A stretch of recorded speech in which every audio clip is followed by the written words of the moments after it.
Okay, so this is going to be in your book 2.7, and I'm going to spend a little bit of time just talking about, I don't know how much I'll get into the actual 2.7 tonight, but I want to talk about a new unit, and you've heard of it before if you've had some physics before, or if you ever bought a candy bar in Europe, you've seen this before. Anything in Europe, they use this as their unit of energy over there, as opposed to, as compared to us, where we use the unit called the calorie.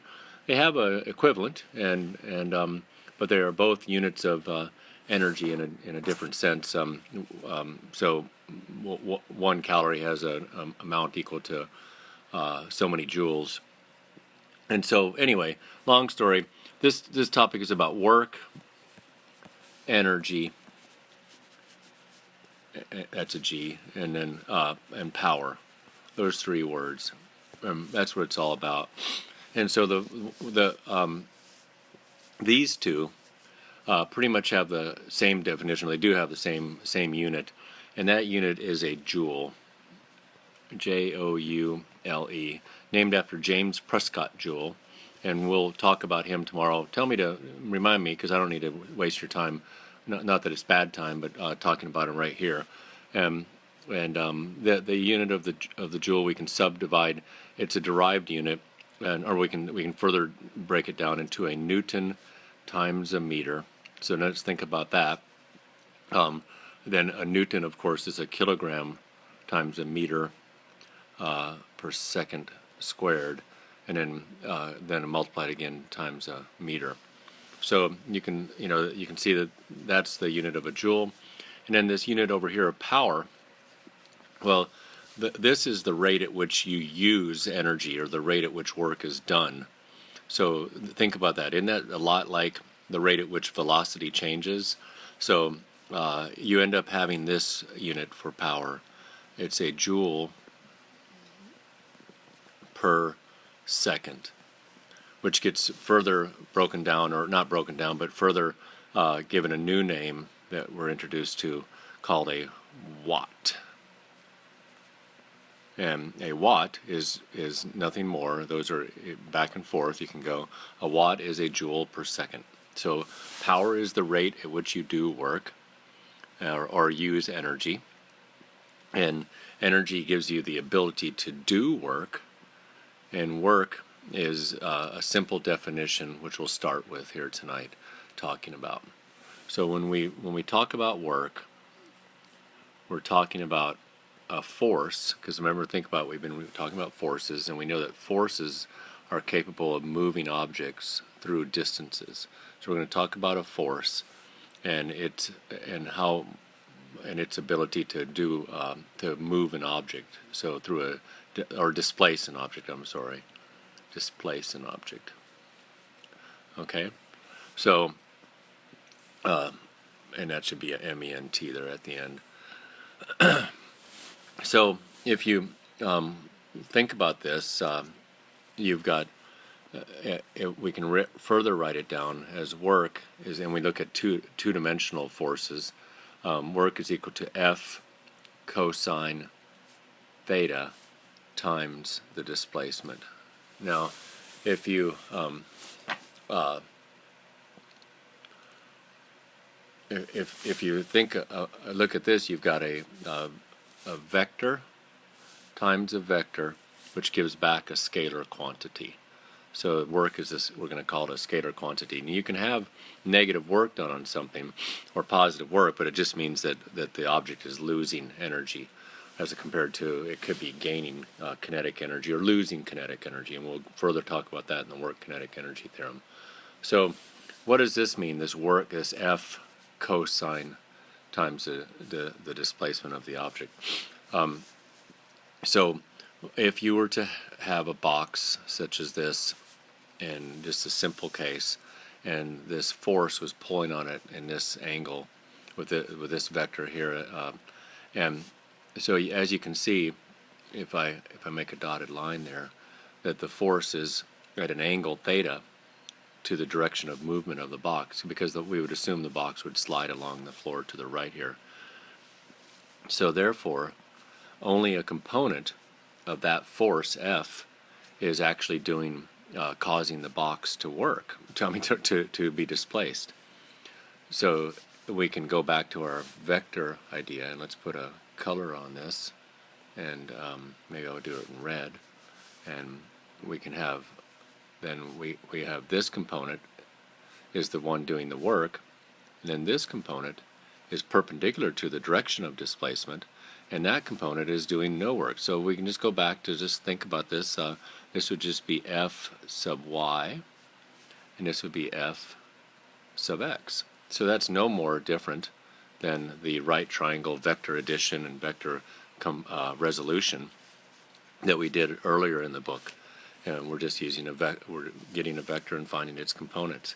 So, and you can clearly see that that component f sub x is the only one doing work. The f sub y, it's doing something. It might be lightening the stress of the box on the floor. In other words, it's decreasing the normal force, but it's not doing any work. It's not causing the box to be displaced. So that is why in this particular case we multiply the force times the cosine of the angle theta to figure out how much of that force is actually doing work. And so then it breaks down even further. If you think about it, what would happen if the angle theta was 0?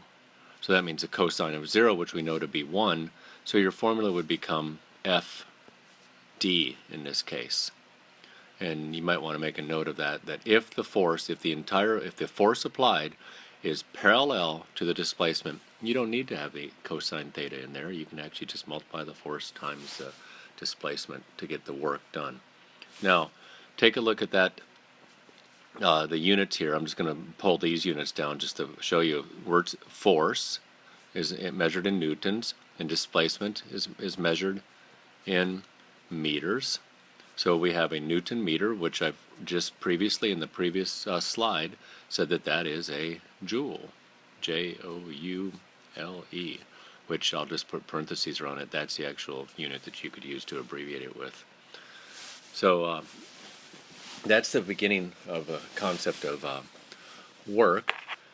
And so if you were to displace this box 15 meters, that's a 5.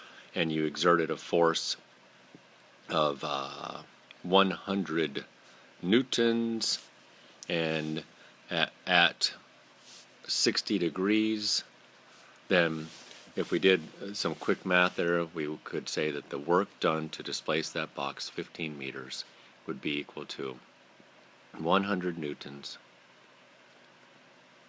times, pulling this formula down right here, and that's the formula I'm going to use, times the cosine of 60 degrees times 15 meters, and we would get that would be the cosine of 60 is 1/2, so that'd be 50. 50 times 15.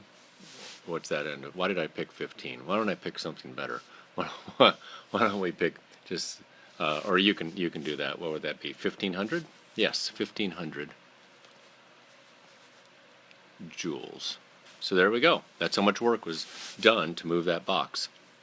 Now another way to think about this is what if a box were sliding to a stop? So a box has a velocity and it's to the right, and there's no force on it except for friction is acting on it. So if you look at the free body diagram, it would look something like this: force, normal, mg, and force of friction. And so if you look from this perspective, the box is just merely sliding to a stop. Nothing's pushing it, it's just sliding to a stop. So at some point over here, the box has a velocity equal to 0.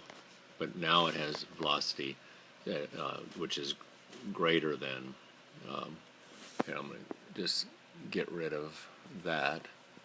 Its velocity right now is greater than 0. So it slides to a stop is what I'm trying to say.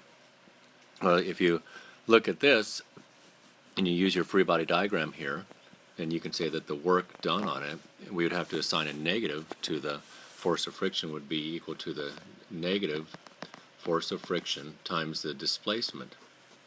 And in this case, the displacement would be how long it took to slide from that v that was greater than 0 to some v that is equal to 0. And in this case, you'd get the work done being negative, so that'd be a negative work. And that just is a way to lead into the work energy theorem, in that that work is so negative work. That's a negative right there. Okay, simply because I multiplied a negative force times the displacement, so I got negative work. Work is related to work energy, in that there's a theorem that says that if you do positive work on a system, then you could be increasing its kinetic energy, which we'll talk about briefly here, probably in the next little lecture. And if the energy is increasing, then positive work is done on it. And if the energy is decreasing, then negative work is done on it. And that's the work energy theorem, which I really just want to get you thinking about right now, and get that in your head. And I'll talk much more about that. But anyway, that's sort of all I really wanted to get to you today. Is that, when work is done on a system, we multiply to find that value. We multiply the force that's doing the work times the displacement. And also, there's a key note that I said there, that if a force is perpendicular to the direction of motion, so if this box, weird looking box, but if it happens to be moving this way, so the box this is the direction, then this force right here does no work, because it's perpendicular to the direction of motion. And you can look at that in a lot of ways. So think about a circle. If a string is attached to a ball, and the ball is going in a circular motion, you're pulling on the string inward that way, and that force is perpendicular to its direction of motion. The ball displaces, in no way does the ball displace in the direction of the force. It just stays in a circle. So therefore, no work is done by that force or on that system. How about Earth and the moon? So the moon's out here going off in its little path like as so. That's not a very good circular path, but it still gets the point across. The Earth's pull on the moon is in this direction, and that force is perpendicular to the direction of the moon's motion. No displacement takes place in the direction of the force, so no work is done. So pretty simple. And to wrap up, just a classic. You know how graphs are, how much they love graphs.